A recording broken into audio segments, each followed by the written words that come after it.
अऊज़ु बिल्लाहि मिनश्शैतानिर्रजीम बिस्मिल्लाहिर्रहमानिर्रहीम।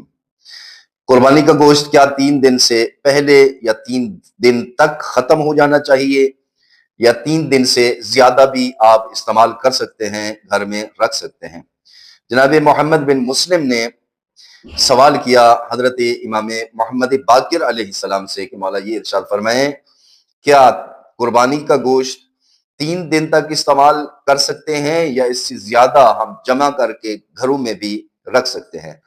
और यही सवाल हजरत इमाम जाफर सादिक अलैहिस्सलाम से हुआ कि मौला ये इरशाद फरमाएं कि मीना में जो गोश्त है उसके अहकाम क्या है, आया कि हम 3 दिन तक उसे इस्तेमाल करें या उसे जमा करके सुखा के उसको घर में स्टॉक कर सकते हैं, जमा कर सकते हैं उसको। और फिर यही सवाल ज़ैद बिन अली उन्होंने अपने आबा व अजदाद से अमीरुल मोमिनीन अलैहिस्सलातु वस्सलाम से पूछा कि मौला ये इरशाद फरमाया कि नबी अकरम सल्लल्लाहु अलैहि वसल्लम ने इस बारे में क्या हुक्म फरमाया। तीनों ही मासूम हैं, तीनों ही दो फर्जंद रसूल हैं। एक अमीरुल मोमिनीन अलैहिस्सलातु वस्सलाम दामाद भी है, नबी अकरम सल्लल्लाहु अलैहि वसल्लम के भाई भी है, इल्म के वारिस भी है। तो इससे मुसल्लम बात आपको और कहीं से भी नहीं मिलेगी।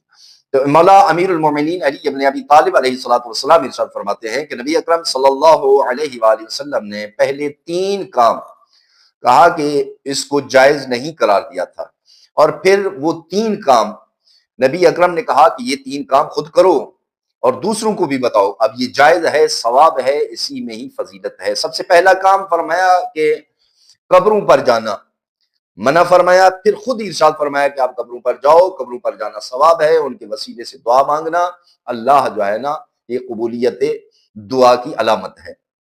और फिर दूसरा नबीज का पीना। नबीज एक मशरूब है जो सुबह बनाए तो शाम तक उसको खत्म कर लें, अगर शाम को बनाया है तो उसको सुबह तक खत्म कर लें, और जो नशा आवर चीज है वो हराम है। नबीज का भी मना फरमाया और फिर फरमाया कि आप इस्तेमाल कर सकते हो इसको। नंबर 3, कुर्बानी का गोश्त पहले इरशाद फरमाया था कि इसको 3 दिन तक खत्म करना है, 3 दिन तक खा लें, जो बच जाए वो तकसीम कर दें। लेकिन बाद में इरशाद फरमाया कि अब आप इसको रख भी सकते हैं, खा भी सकते हैं।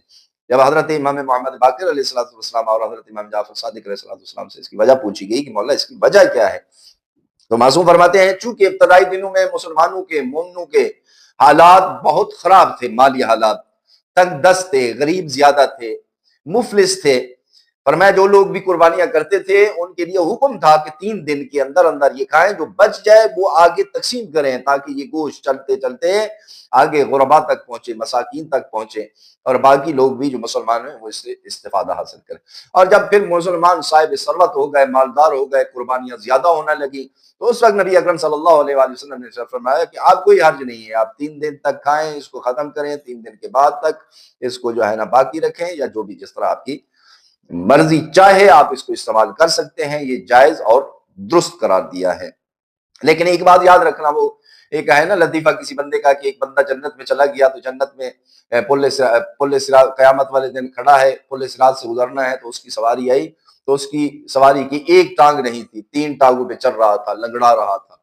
तो उस बंदे ने पूछा कि तू कुर्बानी की सवारी है मेरी, और नबी अकरम सल्लल्लाहु अलैहि वसल्लम का कौल भी है कि ये सवारी पुल सिरात से तुम्हें गुजारेगी, तो तुम लंगड़ा के क्यों चल रहे हो? उन्होंने कहा जी एक टांग अभी तुम्हारे फ्रिज में मेरी बाकी पड़ी है, वो खत्म हो तो मेरे पूरे आजाब तो दुआ है अल्लाह के दुआलम हमें इस कुर्बानी का फलसफा समझने की तौफीक अता फरमाए, और इस कुर्बानी का ज्यादा हिस्सा जो है वो गुरबा के लिए है, मसाकीन के लिए है, ज्यादा हिस्सा घर में रखे फरीजर के लिए नहीं है। खुदा हमारी कुर्बानियां कबूल फरमाए। अस्सलामु अलैकुम व रहमतुल्लाहि व बरकातहू।